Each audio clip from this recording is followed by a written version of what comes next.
Robert, a myriad of topics to cover in the world of aviation. Let's, I guess, start with the fact that we're headed into that summer travel season. What are bookings looking like? What does passenger travel look like for summer of 2022? Bookings are incredibly strong. Certainly, like last summer, when domestic travel bounced back strongly, there was still a lot of restrictions on international destinations. Even coming back into Canada was a problem. So domestic will be strong again this year, but as these travel restrictions start to drop or ease, we're seeing a really strong upsurge in a lot of different international destinations, somewhat tempered by destination, by concerns over the war in Ukraine, but overall we are trending in quite a positive direction. I've often heard you talk about consolidation in this space. Spirit Airlines in the US rebuffing an offer recently from JetBlue. Let's talk about M&A activity, both in the US and in Canada. Certainly in the US market, there's been talk about, we've had consolidation amongst the majors, right? So over the last, let's say 12 years, Delta bought Northwest, American bought US Airways, United Airlines bought Continental, and Southwest bought AirTran years ago, and of course Alaska Airlines was involved with a merger as well. So the speculation, or really wasn't speculation, everybody can agree that the US discount space was ripe for consolidation. And just because a deal doesn't happen today, I believe that there's probably going to be good value for the right acquisition. So to your point, we had Spirit Airlines put an offering to buy Frontier-based, Denver-based, Frontier, wholly owned by, or majority owned by Indigo Partners, which is also a partner in Canada's Calgary-based Lynx discount carrier.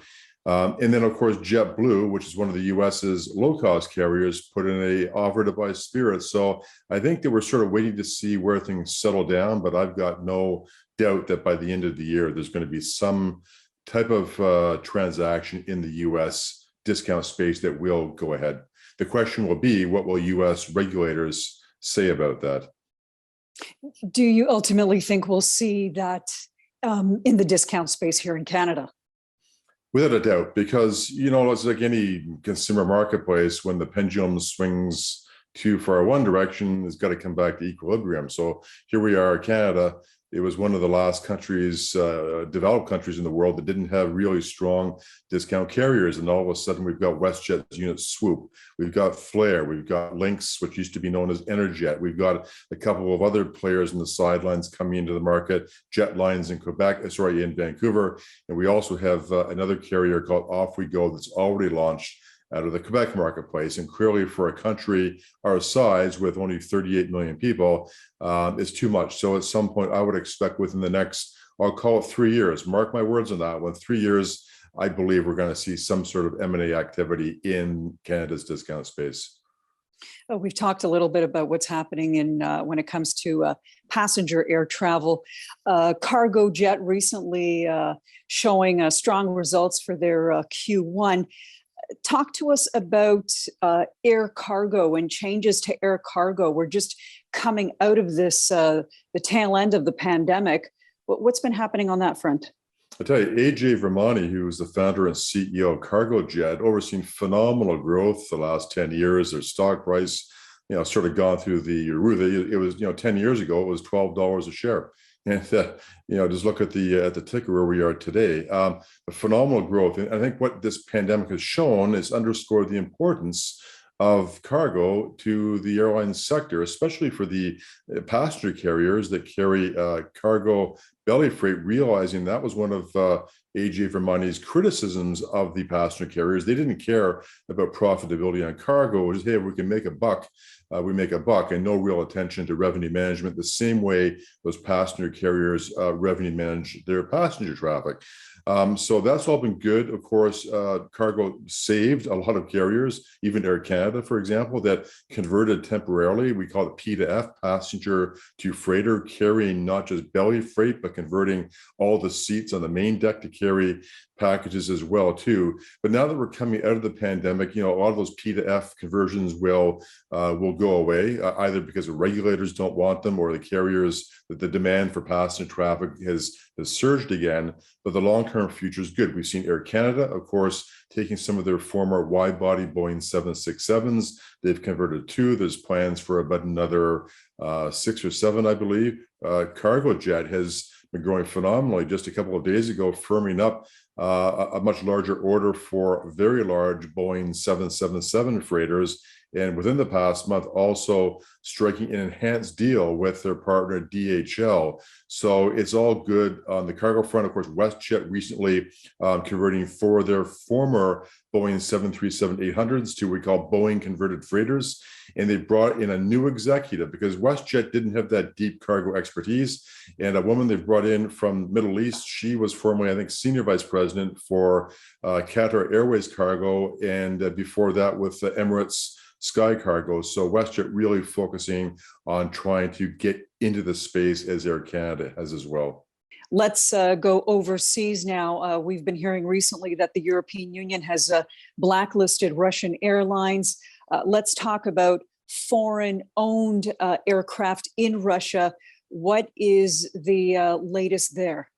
Well, on the foreign-owned aircraft, specifically those from a number of Western leasing companies, hundreds of the registrations on hundreds of these aircraft were switched to Russian registration, essentially Russia almost nationalizing these aircraft, and it's going to be very difficult down the road for these leasing companies to get them back. In fact, most of them will end up writing off those aircraft. Don't forget, leasing companies go to capital markets to raise money to buy these aircraft from Airbus and Boeing and Embraer, et cetera, and then they lease them out to the airlines and hope on the spread to make money. So, there's a couple of lessors, not all of them are in the same boat, but there's a couple in particular which will be hit a little bit harder.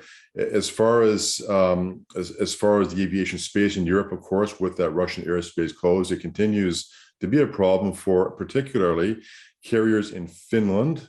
Their flights to Asia. In fact, Finnair, the national carrier of Finland, just recently had to struck a deal with Lufthansa and Virgin Atlantic to lease out their aircraft because they can't use them.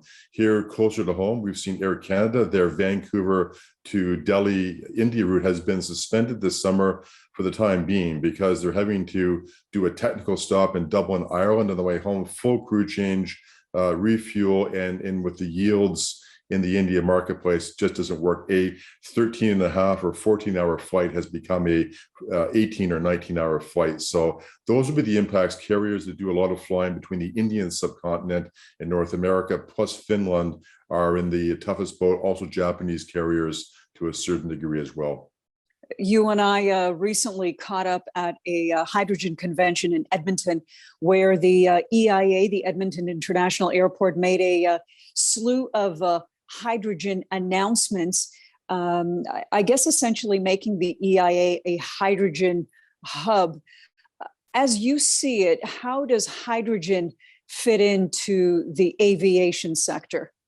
And don't forget, actually, Edmonton in general is already Canada's hub for hydrogen. The Edmonton International Airport positioning itself through their Airport City Sustainability Campus to help to stoke demand for hydrogen, and then also to use their campus, their airport, as they call it, as a test bed for a lot of different areas. So first of all, for those who don't know, hydrogen is the world's most plentiful source of energy. It's locked up into water, into hydrocarbons, and its availability is huge, and it's the cleanest fuel there is in the world. As far as aviation, to be frank, we're not going to see aviation used to propel larger commercial aircraft for years to come, possibly by about 2040. And part of that's the chemical properties of hydrogen. It can all either be gas form or liquid form. And if it's liquid form, it's got to be kept super cool, but under normal pressure. If it's gas based, it's got to be kept stored under high pressure apparatus, but under normal temperature. So there's enormous challenges as to how you build aircraft, how do you store it on the aircraft, et cetera. But again, I think by about 2040, we're going to see something. What's going on with Edmonton International Airport, a number of those initiatives you talked about, how do we use hydrogen in the whole ecosystem surrounding an airport? So things like hydrogen-powered shuttle buses. There's a lot of shuttle buses that traverse the airport campus. There's a company in one of those press releases that has a hybrid diesel hydrogen fuel conversion technology. That's pretty cool as well. There's a Calgary-based company called Six Ring. It's a division, wholly owned subsidiary of Fluid Energy Group. These people, I mean, as far as I'm concerned, they're at almost the cusp of what we need in the aviation business to bring down our carbon footprint as airlines globally drive towards net zero by whatever date they have committed to. Let's face it, carbon offsets, they sound great, but they really don't do a lot. The best way to get there is by reducing our carbon footprint from the fuel our aircraft consume. And until we get to hydrogen, the best bet is what we call SAF, sustainable aviation fuel, or even low carbon aviation fuel. And this company is looking at ways to use hydrogen as one of the inputs. They're going to use biomass and forestry waste, so their feedstock is not going to compete with agricultural land use. They can scale it up quickly. They can produce it fast. So this company, again, Six Ring, and I've been following a number of developments in the sustainable aviation front. I partnered on was invited onto a Transport Canada task force around sustainable supply chain for sustainable aviation fuels. And again, if this company can get there, again, using hydrogen is one of the inputs in their process. And I think that's great. So all in all, long-term play to propel the aircraft, shorter term, lots of other uses for hydrogen around an airport, and also potentially to help in the conversion of regular fuel or feedstocks into sustainable aviation fuels. Very, very exciting times.